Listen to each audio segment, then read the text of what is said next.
আসসালামু আলাইকুম, শুভ সকাল। সকালবেলা সৌন্দর্য আসলেই অন্যরকম, বাতাস দেখে বোঝা যাচ্ছে।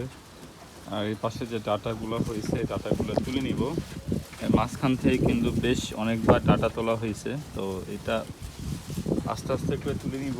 নিয়ে এখানে আবার লাল শাক লাগিয়ে দিব। এই যে পাশে কালকে লাল শাক লাগিয়ে দিয়েছি। এখান থেকে কিন্তু মোট 4বার লাল শাক নেওয়া হয়েছে ছোট্ট একটা জায়গা থেকে।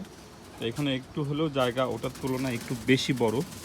তো এখানে যে ডাটাগুলো খাওয়া শেষ হয়ে গেলেই এখান থেকে তুলে নিব। আর এই ডাটাগুলো যে চিকন, এটা চটচটি করে খেলে অনেক বেশি ভালো লাগে।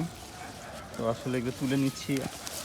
আর এটাই করে এই যে জায়গাগুলো ফাঁকা ফাঁকা হয়ে যাচ্ছে,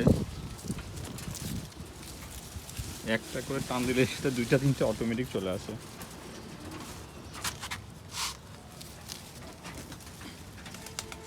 আর আমরা জানি যে ডাটাতে রয়েছে প্রচুর পরিমাণে ফাইবার, আঁশ জাতীয় খাবার। আর এখানে যত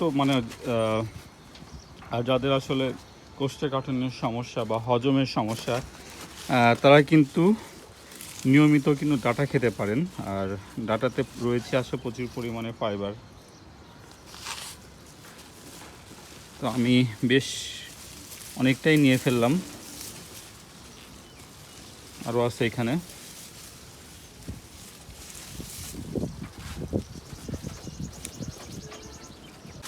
আর এই যে পাশে যে ঢেঁড়স, ঢেঁড়স কিন্তু এখন প্রতিনিয়তই 2-1টা করে কিন্তু তোলা শুরু করে দিয়েছি।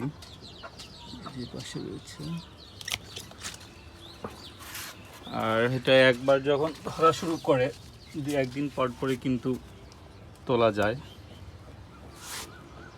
এটা আর গাছটাও ছোট। আর এখান করে 2-1টা করে নতুন করে গাছ লাগিয়ে দিয়েছিলাম বিচি।